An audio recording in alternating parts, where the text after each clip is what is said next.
Welcome to daily Hindu news paper comprehensive analysis. So ఇవాల్టి అనాలిసిస్లో భాగంగా మనం ఇవాల్టి న్యూస్ పేపర్ జూన్ 12లోని ఎగ్జామ్ పాయింట్ ఆఫ్ వ్యూలో ఇంపార్టెంట్ ఆర్టికల్స్ అనలైజ్ చేద్దాము. సో బిఫోర్ దట్ మీకు కనుక నా కంటెంట్ యూస్ఫుల్ అనిపిస్తే please to like, share and subscribe. So that నాకు తెలుస్తుంది నా కంటెంట్ ఎంగేజింగ్గా ఉందా లేదా అనేసి. So that I can able to bring much more useful content to all the aspirants. So ఇవాల్టి న్యూస్ పేపర్లో ఫస్ట్ న్యూస్ అయితే ఇక్కడ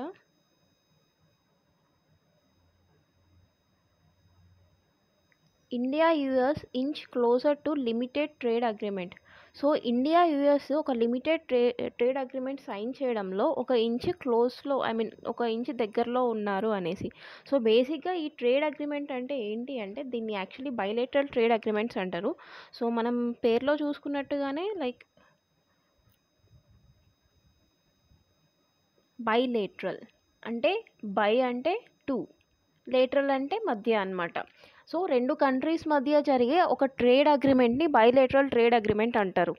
సో బేసిక్గా మనకి 2 టైప్స్ ఆఫ్ అగ్రిమెంట్స్ ఉంటాయి. సో మల్టీలేటరల్ అంటే మోర్ దాన్ 2 కంట్రీస్, అది ఒక ఇన్స్టిట్యూషన్ మరియు కంట్రీస్ మధ్య కావచ్చు. For example WTO and different countries మధ్య కావచ్చు. ఇలాంటి అగ్రిమెంట్స్ని మల్టీలేటరల్ అంటారు అనమాట, more than 2 countries. So bilateral అంటే బిట్వీన్ 2 కంట్రీస్ అనమాట. బై అంటే ఆల్వేస్ 2 అనేసి. సో ఇండియా యూఎస్ మధ్య ఈ బైలేటరల్ అగ్రిమెంట్ ఏంటి అంటే లైక్ ఈ అగ్రిమెంట్స్ ఎందుకు సైన్ చేసుకుంటారంటే ఫస్ట్ థింగ్ వచ్చేసి ట్రేడ్ కాంపిటేటివ్నెస్ లైక్ ఇంప్రూవ్ చేసుకోనికి, ట్రేడ్ ఎక్స్పోర్ట్ ఇంపోర్ట్స్ అలా ట్రేడ్ ఇంప్రూవ్ చేసుకోనికి. అండ్ సెకండ్ థింగ్ వచ్చేసి లైక్ ఎకనామిక్ కోఆపరేషన్ అండ్ అలాగే ఇన్వెస్ట్మెంట్ ఆపర్చునిటీస్. సో ఇవి ఇంప్రూవ్ చేసుకునేకి లైక్ ఇట్లా ఈ ట్రేడ్ అగ్రిమెంట్స్ అనేవి సైన్ చేస్తారు. సో బట్ ఇక్కడ ఏమవుతుందంటే మన ఇండియా అండ్ యూఎస్లో చూసినట్టయితే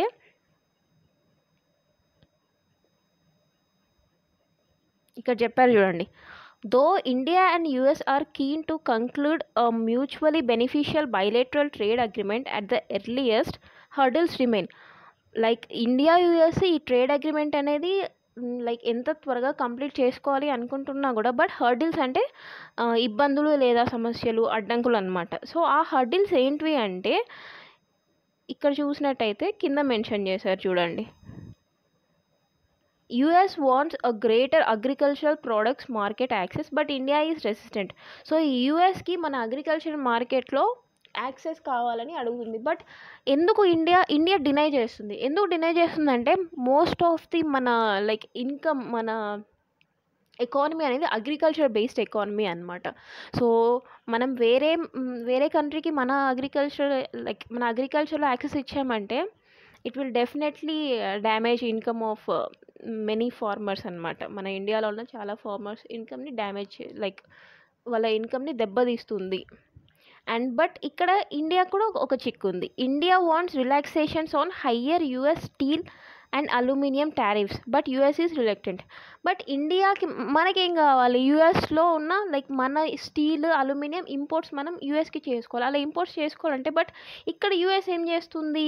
హై టారిఫ్స్ అంటే ఎక్కువ ట్యాక్సెస్ లాగా పెట్టేసింది అనమాట. సో ఇక్కడ మెన్షన్ చేశారు చూడండి. On June 4th, US President Donald Trump signed an executive order doubling tariffs on steel and aluminum imports to 50%.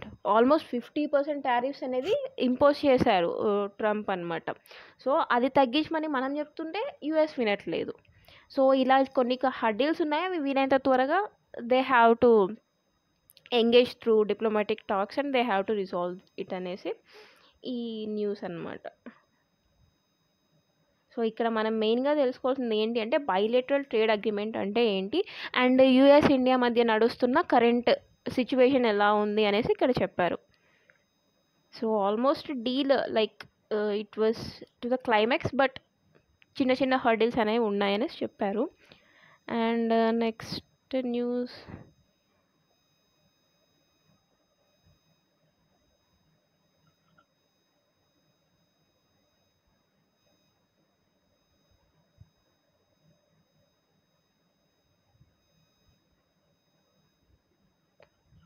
UP government invokes ESMA bans strike in electricity department. So ఇక్కడ మనం తెలుసుకోవాల్సింది ఏంటి అంటే ESMA. So ఈ ESMA act అంటే ఏంటి అంటే ఇక్కడ చెప్పారు. సో మెయిన్ ఈ న్యూస్కి అర్థం ఏంటి అంటే యూపీ గవర్నమెంట్ అనేది ఎస్మా యాక్ట్ని ఇన్వోక్ అంటే లైక్ అమల్లోకి తెచ్చింది. ఇన్వోక్ అంటే లైక్ ఇన్వాల్వ్ చేసింది, ఎస్మా యాక్ట్ని విధించింది. ఎందుకు? ఎలక్ట్రిసిటీ డిపార్ట్మెంట్లో స్ట్రైక్స్ని బ్యాన్ చేయడానికి. సో ఎస్మా అంటే ఫుల్ ఫామ్ ఏంటి అంటే ఇక్కడ మెన్షన్ చేశారు, essential services maintenance act. So మనకి ఆ పేరులోనే అర్థం అయిపోతుంది. ఎసెన్షియల్ సర్వీసెస్ అంటే ఏవైతే చాలా ఇంపార్టెంట్ సర్వీసెస్ ఉంటాయో, ఫర్ ఎగ్జాంపుల్ ఇంపార్టెంట్ సర్వీసెస్ వచ్చేసి మనకి ట్రాన్స్పోర్ట్ అవ్వచ్చు, పవర్ సెక్టర్ అవ్వచ్చు, రైల్వేస్ అవ్వచ్చు,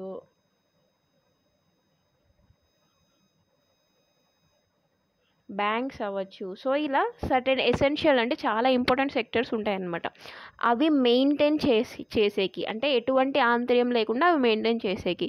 సో ఆంతర్యం అంటే ఏముంటాయి మ్యాక్సిమమ్, ఈ వీళ్ళు ఎంప్లాయీస్ స్ట్రైక్ చేయొచ్చు, వాళ్ళు ప్రొటెస్ట్ చేయొచ్చు, ఇలాంటివన్నీ ప్రొహిబిట్ బ్యాన్ చేయడానికి సెంట్రల్ గవర్నమెంట్ లేదా స్టేట్ గవర్నమెంట్కి ఈ ఎస్మా యాక్ట్ అనేది పవర్ ఇస్తుందన్నమాట. గుర్తుపెట్టుకోండి, ESMA act, essential service maintenance act 1966.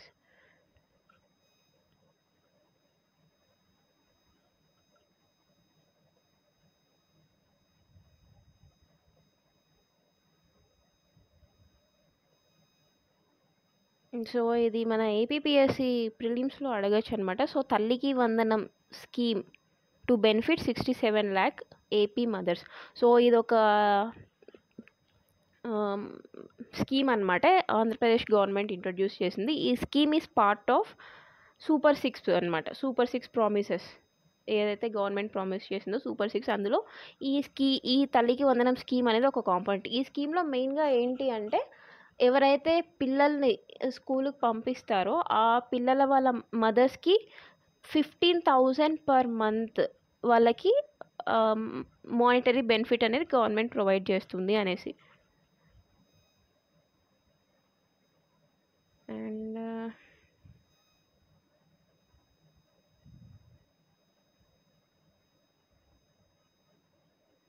Editorials. So bad blood, India and Canada must use every opportunity to reset ties. So మనం గమనించాము, న్యూస్ ఫాలో అయినట్టయితే India Canada మధ్య ties అనేవి చాలా సివియర్ అయిపోయాయి. సో ఎందుకు సివియర్ అయిపోయాయంటే రీసెంట్గా మనం ఈ ఖలిస్తానీ గ్రూప్ లీడర్ హర్దీప్ సింగ్ నిజర్ అనే అతను లైక్ హీ వాజ్ మర్డర్డ్ అనమాట. అది కెనడా ఇండియాని బ్లేమ్ చేస్తుంది. సో దానివల్ల మనం ఇండియా కెనడాకి వీసాస్ ఆపేసింది అండ్ కెనడా కూడా సర్టెన్ మెజర్స్ తీసుకుంది. సో ఈ ఆర్టికల్ ఏంటి అంటే బేసిక్గా ఇండియాని G7 సమ్మిట్కి ఇన్వైట్ చేశారనమాట. సో ఈ సమ్మిట్ని ఒక ఆపర్చునిటీగా యూస్ చేసుకొని like different measures, different ways చూసి ఆథర్ ఏం చెప్తున్నారంటే ఇండియా కెనడా టైస్ అనేవి రీసెట్ చేసుకోవాలి అనేసి, ఏవైతే లైక్ సివియర్ అయిన టైస్ ఉన్నాయో అవి మళ్ళీ ఏమంటారు రీసెట్ చేసుకోవాలి అని చెప్తున్నారు అనమాట ఆథర్. సో అంత ఈ ఎగ్జామ్ పాయింట్ ఆఫ్ వ్యూలో అంత ఇంపార్టెంట్ పాయింట్స్ అవి కనిపించట్లేదు. But if you want to know like G7 గురించి మనం తెలుసుకోవాలంటే లైక్ నేను ముందు అనాలిసిస్లో కూడా చెప్పాను, G7 అనేది ఒక ఇన్ఫార్మల్ గ్రూప్ అనమాట. 7 కంట్రీస్ కలిసి ఒక ఇన్ఫార్మల్గా ఏర్పరిచిన ఒక గ్రూప్. సో మనం చూసుకుంటే G7, సో ఇవి ఏ కంట్రీస్ ఉంటాయి ఇందులో వచ్చేసి US, UK, France, Germany, Italy, Canada and Japan. ఈ 7 కంట్రీస్ కలిసి ఒక ఇన్ఫార్మల్ గ్రూప్గా ఫామ్ అయ్యాయి అన్నమాట. సో ఇవి like trade, economic security, military different ఇష్యూస్ని ఇవి యాన్యువల్ సమ్మిట్స్గా పెట్టుకొని అక్కడ కలిసి ఈ డిఫరెంట్ టైప్స్ ఆఫ్ ఇష్యూస్ మీద డిస్కస్ చేస్తాయన్నమాట. సో ఇవే కాకుండా వేరే వేరే కంట్రీస్ని కూడా ఇవి ఇన్వైట్ చేస్తూ ఉంటాయి. సో ఏవైతే మేజర్ ఎకానమిక్ పవర్స్గా ఉంటాయో వాటిని ఇన్వైట్ చేస్తుంటే అందులో భాగంగా ఈ ఇయర్ G7 సమ్మిట్ ఏదైతే జూన్ 15, 17 జరగబోతుందో కననాస్కిస్ ఆ ప్లేస్లో ఈ సమ్మిట్ జరగబోతుంది. అందుకు ఇండియాని ఇన్వైట్ చేశారనమాట. అండ్ నెక్స్ట్ వచ్చేసి so recounting Velpur story in ending child labour. So Velpur story అంటే వేల్పూర్ అనే ఒక ఊరు ఉందన్నమాట, నిజామాబాద్ డిస్టిక్. సో ఇక్కడ చైల్డ్ లేబర్ని ఎలా ప్రొహిబిట్ చేశారు అనేది ఒక కేస్ స్టడీ లాగా మనకి ఆథర్ రాశారనమాట. సో ఇందులో భాగంగా లైక్ ఇది ఒక ఫ్యాక్ట్ పీసీఎస్లో, స్టేట్ పీసీఎస్లో అడగచ్చు. సో జూన్ 12 అనేది వరల్డ్ డే అగేన్స్ట్ చైల్డ్ లేబర్గా గుర్తిస్తారు అన్నమాట. సో ఇది ఎవరి ఆధ్వర్యంలో దీన్ని ఈ like world day against child లేబర్గా గుర్తిస్తారు అంటే అండర్ ఇంటర్నేషనల్ లేబర్ ఆర్గనైజేషన్, గుర్తుపెట్టుకోవాలి. సో ఇది డేటా లాగా మనం కోడ్ చేయొచ్చు అనమాట మెయిన్స్ ఆన్సర్స్లో. So across the world 160 million children are estimated to be involved in child labor, which is almost 1 among 10 children. So ప్రపంచం మొత్తంలో ఆల్మోస్ట్ 160 million పిల్లలు చైల్డ్ లేబర్స్గా ఉన్నారు అని ఆథర్ చెప్తున్నారు అనమాట. అండ్ అలాగే మన ఇండియాలో చూసుకున్నట్టయితే సెన్సస్ 2011 ప్రకారం 43.53 lakh చిల్డ్రన్ అనేవారు చైల్డ్ లేబర్గా ఉన్నారు. అందులో మేజర్గా వాళ్ళు beedi, carpet weaving, fire work ఫ్యాక్టరీస్లో ఎంప్లాయ్ అయ్యి ఉన్నారు అని చెప్తున్నారు. సో చైల్డ్ లేబర్ని మనం ప్రొహిబిట్ చేయడానికి ఇండియా ఏ స్టెప్స్ తీసుకుంది అంటే ఇక్కడ చెప్పారు చూడండి.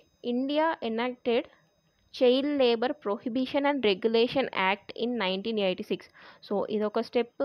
And national policy on child labour, ఇది కూడా ఒక స్టెప్. సో ఈ టూ పాలసీ అండ్ ఫస్ట్ వచ్చేసి యాక్ట్, సెకండ్ వచ్చేసి పాలసీ. సో ఇవి చైల్డ్ లేబర్ని ప్రొహిబిట్ లేదా ప్రివెంట్ చేయడానికి తీసుకున్న లీగల్ థింగ్స్ అన్నమాట.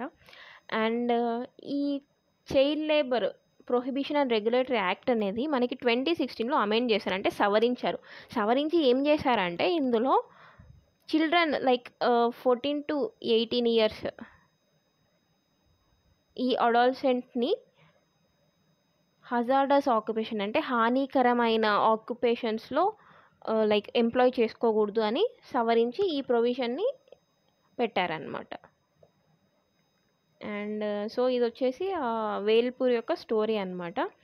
వేల్పూర్లో ఏమైందంటే like local community, different levels of officials అందరూ కలిసి ఈ చైల్డ్ లేబర్ని నిర్మూలించాలి అని ఒక లైక్ సివియర్ క్యాంపెయిన్గా చేసి, so it was declared as October 2001లో చైల్డ్ లేబర్ ఫ్రీ మండల్గా దీన్ని డిక్లేర్ చేశారనమాట.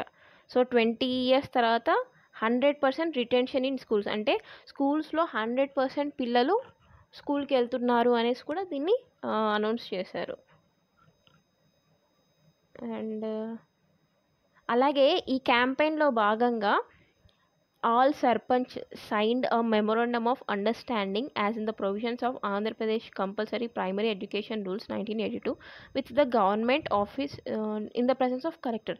సో ఈ క్యాంపెయిన్లో భాగంగా అక్కడ ప్రతి ఊర్లో ఉన్న సర్పంచ్ కూడా గవర్నమెంట్తో ఒక అగ్రిమెంట్ చేసుకున్నారు. ఏమని, వాళ్ళు ఎక్కడ కూడా చిల్డ్రన్ ఎంప్లాయ్ అయ్యే విధంగా, చైల్డ్ లేబర్ ఎంప్లాయ్ అయ్యే విధంగా చూడరు.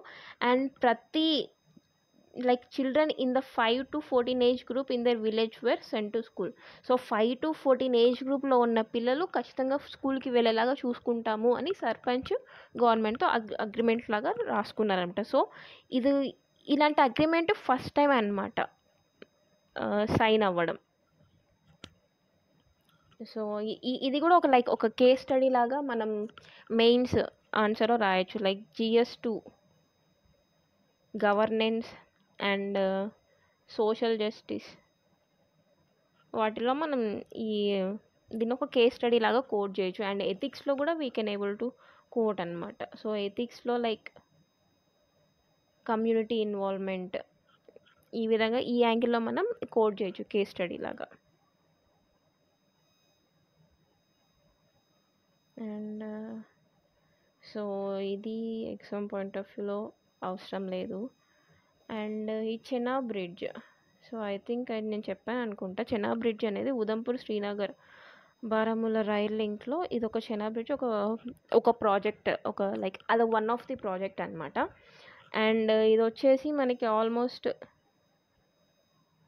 359 మీటర్స్ అబోవ్ రివర్ బెడ్, అంటే రివర్కి 359 మీటర్స్ ఎత్తులో ఉంది అనేసి చెప్తున్నారు. అండ్ యా దీని గురించి లైక్ ముందు అనాలిసిస్లో ఎక్స్ప్లెయిన్ చేశాను. And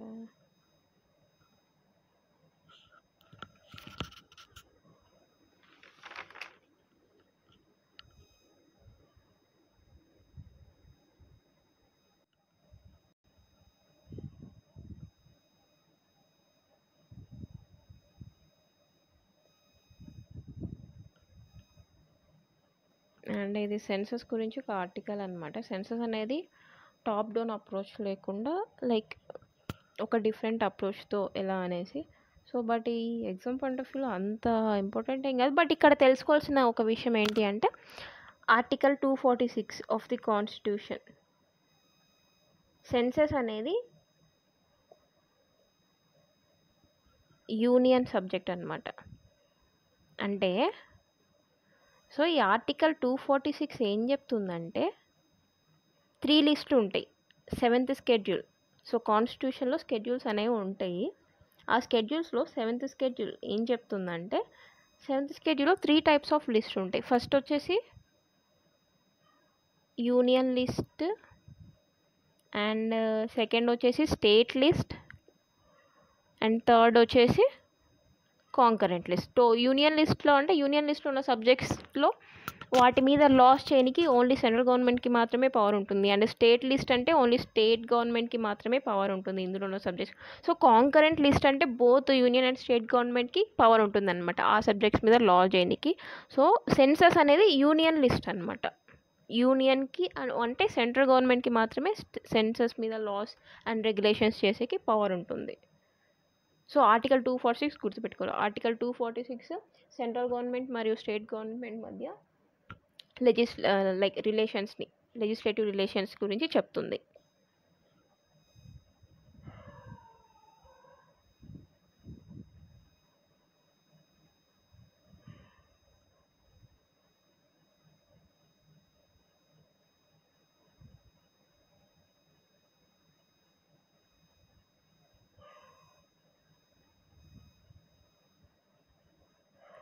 Indian army contingent in Mongolia for conquest. So ఈ కాన్క్వెస్ట్ అంటే ఏంటి అనేది తెలుసుకోవాలన్నమాట. సో ఈ కాన్క్వెస్ట్ అనేది ఇది ఒక multinational military exercise. So multinational అంటే multi means different, more than 2 అనమాట. సో మల్టీనేషనల్ మిలిటరీ ఎక్సైజ్ అనమాట ఏంటి కాన్క్వెస్ట్ అనేది. సో అందులో భాగంగా మన Indian army regiment army regiment మంగోలియాకి వెళ్ళిందని చెప్తున్నారు.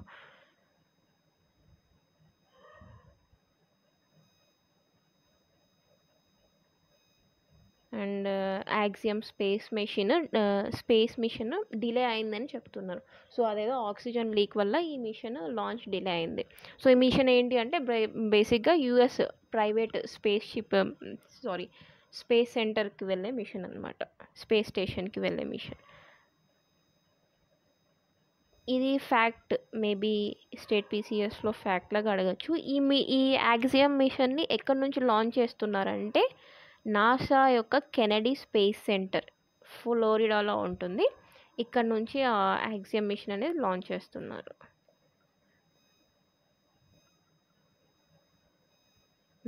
ఇది like important article.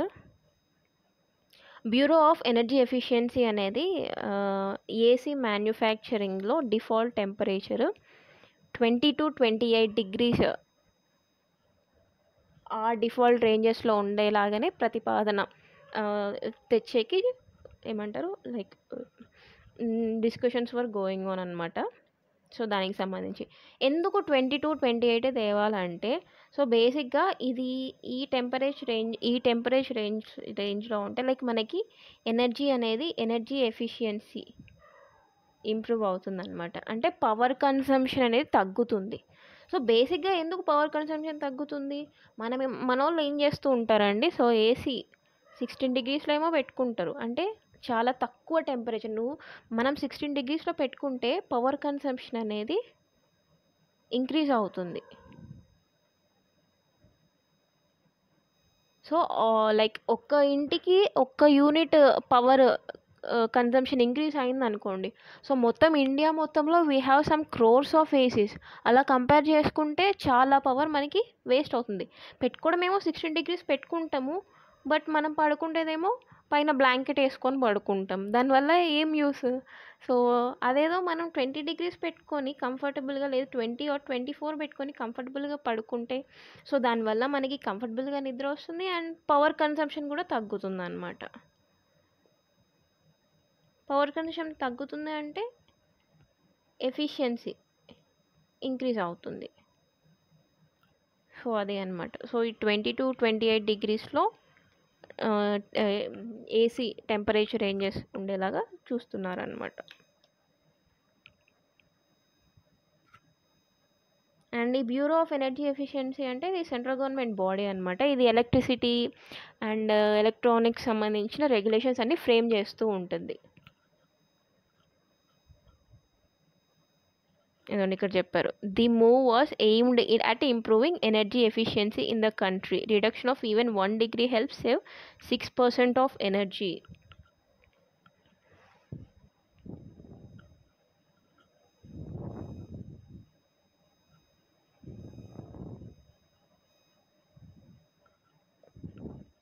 Polluting plant in eco-sensitive zone in Uttarakasi draws public ire. So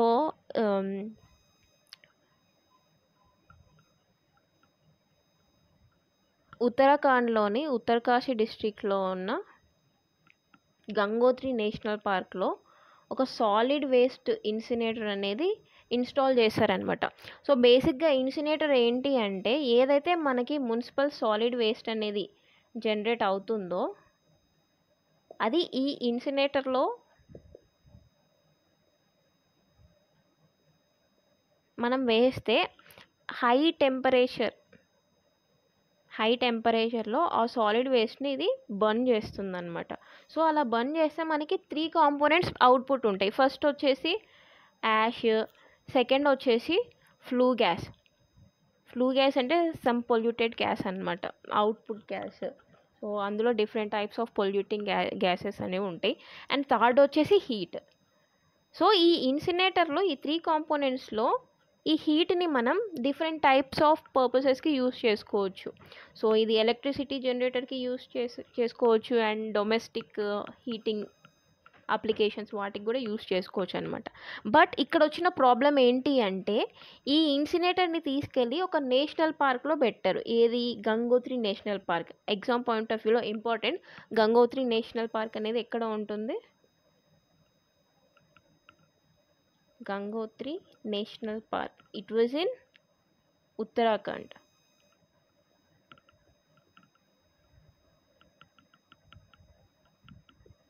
ఉత్తరాఖండ్లో గంగోత్రి నేషనల్ పార్క్ అనేది ఉంటుంది.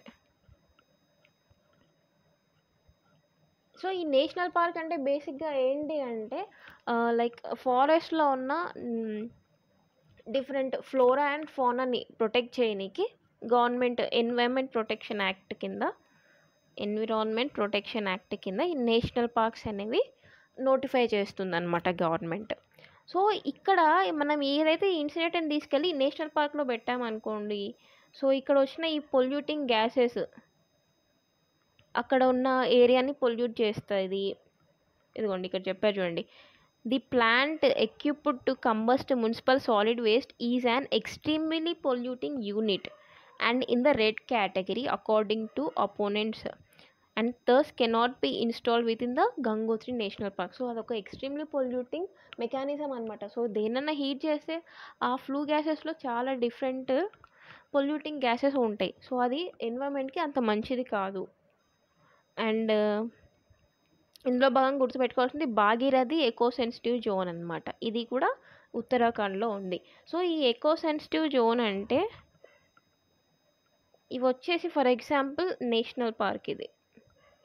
ఈ నేషనల్ పార్క్ చుట్టూ 10 కిలోమీటర్స్, డిపెండింగ్ ఆన్ ప్లేస్, అది 10 కిలోమీటర్స్ కంటే ఎక్కువ ఉండొచ్చు, తక్కువ ఉండొచ్చు, బట్ మినిమం లైక్ 10 కిలోమీటర్స్ అని ఒక స్టాండర్డ్ మార్క్ అనమాట. ఈ చుట్టూ ఉన్న దీన్ని ఎకో సెన్సిటివ్ జోన్ అంటారు. అంటే ఇది ఒక బఫర్ జోన్ లాగా అనమాట.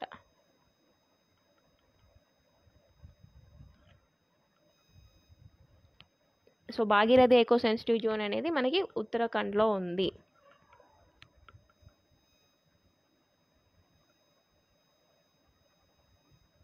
And India unlikely to ratify high seas treaty at UN ocean conference. So India is unlikely అంటే చేయకపోవచ్చు, ఏం చేయకపోవచ్చు, to ratify high seas treaty at united nation ocean conference. So high seas treaty అనేది India ఆమోదించకపోవచ్చు అని చెప్పారనమాట. So ఈ high seas treaty అంటే ఏంటి అంటే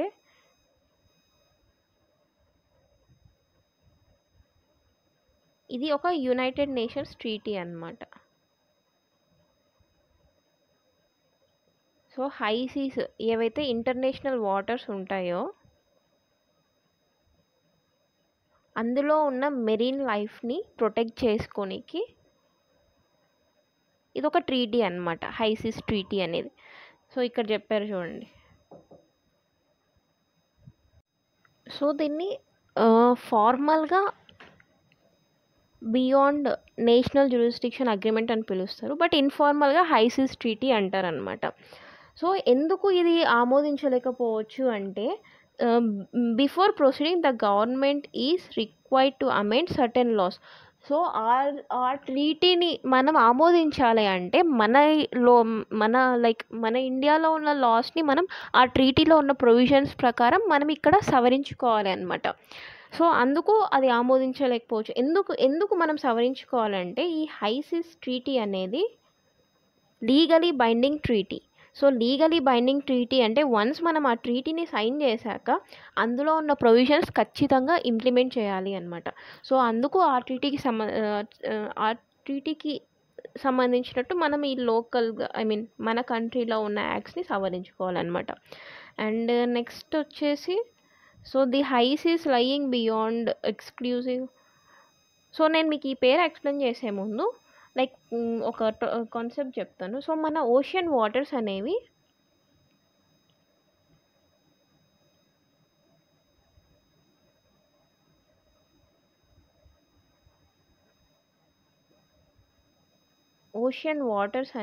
సర్టెన్ జోన్స్గా డివైడ్ అయిపోయి ఉన్నాయి. సో ఇది మన ల్యాండ్ అనుకుంటే,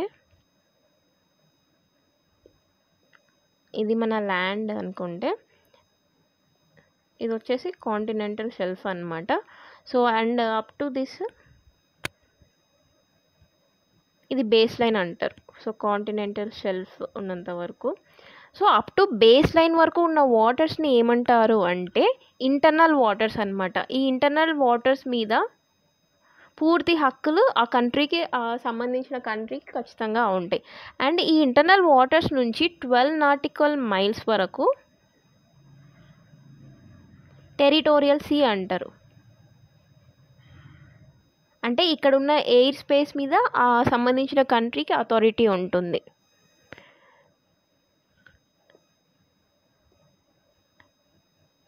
అండ్ ఈ టెరిటోరియల్ సీ నుంచి నెక్స్ట్ 200 నాటికల్ మైల్స్ వరకు ఎక్స్క్లూజివ్ ఎకానమిక్ జోన్ అంటారు. అంటే ఇక్కడ సంబంధించిన కంట్రీకి లిమిటెడ్ రైట్స్ ఉంటాయి అండ్ మిగతా కంట్రీస్ కూడా దే కెన్ ఎక్స్ప్లోర్ అన్నమాట ఈ ఎక్స్క్లూజివ్ ఎకనామిక్ జోన్లో. అండ్ నెక్స్ట్ ఈ ఎక్స్క్లూజివ్ ఎకనామిక్ జోన్ నుంచి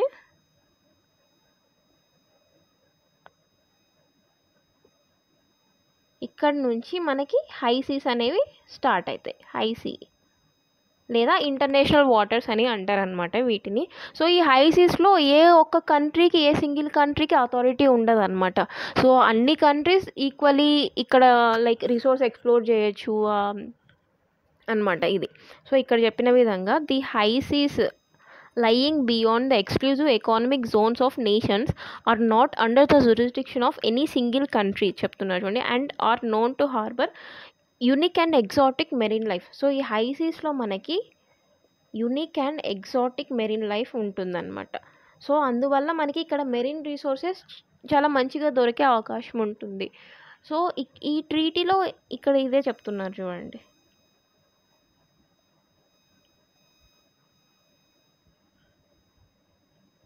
Commercial extraction remains technically challenging. A clear mechanism for equitable sharing of potential economic benefits is yet to be finalized. So ఇక్కడ అన్ని countries ఇక్కడ authority ఉంటుంది కాబట్టి ఒక కంట్రీ ఎక్స్ప్లోర్ చేసుకున్న బెనిఫిట్స్ని మిగతా కంట్రీస్ కూడా ఈక్విటబుల్గా షేర్ చేసుకోవాలని ఒక ప్రొవిజన్ ఉంది. బట్ అది ఇంకా ఫైనలైజ్ అవ్వలేదు అని చెప్తున్నారు అనమాట. సో ఈ క్లాసిఫికేషన్ అనేది గుర్తుపెట్టుకోవాలి మనం.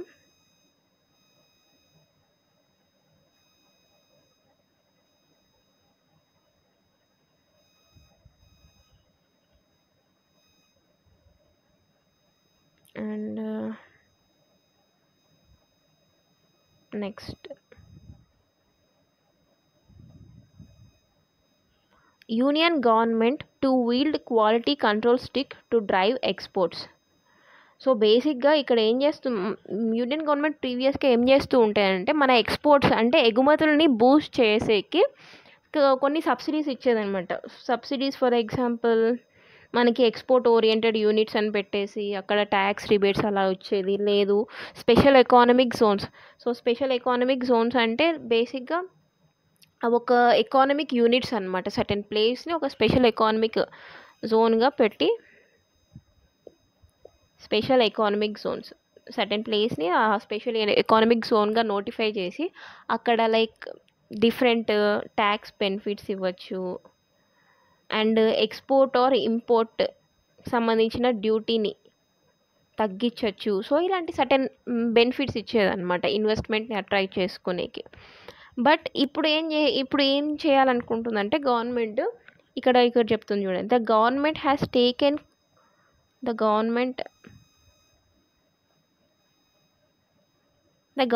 has taken a call that just giving subsidies has not really worked in boosting India's exports.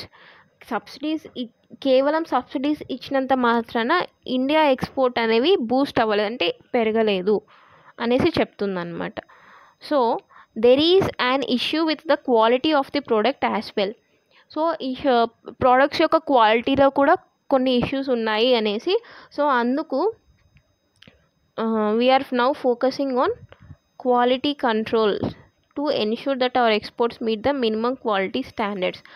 So మన ఎక్స్పోర్ట్స్ అనేవి వేరే కంట్రీకి రీచ్ అవ్వాలంటే అక్కడ సర్టెన్ స్టాండర్డ్స్ ఉంటాయన్నమాట. లైక్ పెస్టిసైడ్స్ ఈ లెవెల్ మాత్రమే ఉండాలా అండ్ ఈ లెవెల్ హైజీనిక్స్ ఫైటో శానిటరీ మెజర్స్ అంటారు వాటిని, అవి ఉండాలా అనేసి కొన్ని స్టాండర్డ్స్ ఉంటాయి. సో ఆ స్టాండర్డ్స్కి తగినట్టు మన ప్రోడక్ట్స్ ఉంటే they will definitely like import చేసుకుంటాయి మన ప్రోడక్ట్ని.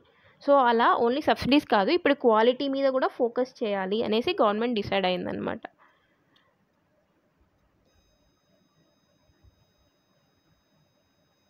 సో ఇక్కడ చెప్పా చూడండి, government focusing on quality control orders to ensure that exports meet minimum quality standards.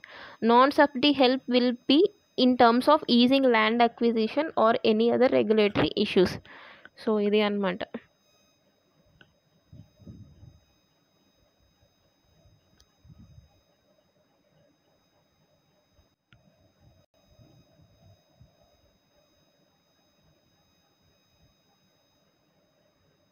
Next ఈ సైన్స్ వచ్చేసి లైక్ ఏఐని హెల్త్ కేర్లో కూడా అడాప్ట్ చేసుకోవచ్చు, బట్ దానివల్ల కొన్ని రిస్క్ కూడా ఉన్నాయి. ఫర్ ఎగ్జాంపుల్ ప్రైవసీ కన్సర్న్ అవ్వచ్చు, అంత అక్యురేట్గా ఇన్ఫర్మేషన్ లేకపోవచ్చు అనేసి. ఇది ఒక జనరలైజ్డ్ ఆర్టికల్, మీరు చదువుకుంటే అర్థమవుతుంది. ఎగ్జామ్ పాయింట్ ఆఫ్ వ్యూ అంత ఇంపార్టెంట్ కాదు. And next, in UAE Indian experts longing for monsoon find rain. So ఇక్కడ మనం తెలుసుకోవాల్సింది ఏంటి అంటే క్లౌడ్ సీడింగ్ టెక్నాలజీ. సో ఈ ఆర్టికల్ మొత్తం అవసరం లేదు, ఇక్కడ ఒక టాపిక్ చెప్పారనమాట క్లౌడ్ సీడింగ్ టెక్నాలజీ అని. సో ప్రీవియస్గా క్వశ్చన్ కూడా అడిగారు ఈ టాపిక్ మీద. సో క్లౌడ్ సీడింగ్ టెక్నాలజీ అంటే క్లౌడ్ సీడింగ్ టెక్నాలజీ. సో ఇది ఏంటి అంటే ఇది మనం ఆర్టిఫిషియల్గా వెదర్ని మాడిఫై చేసే ప్యాటర్న్ అనమాట. సో ఆర్టిఫిషియల్గా రైన్స్ని తెప్పించేకి యూస్ చేసే టెక్నాలజీ. సో ఇందులో మనం like silver iodine,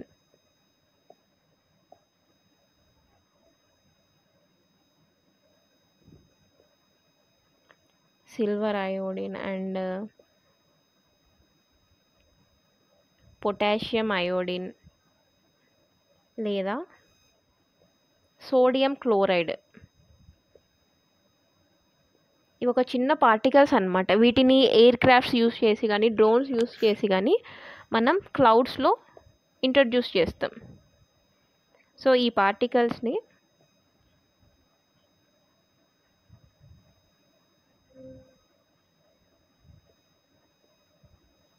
by using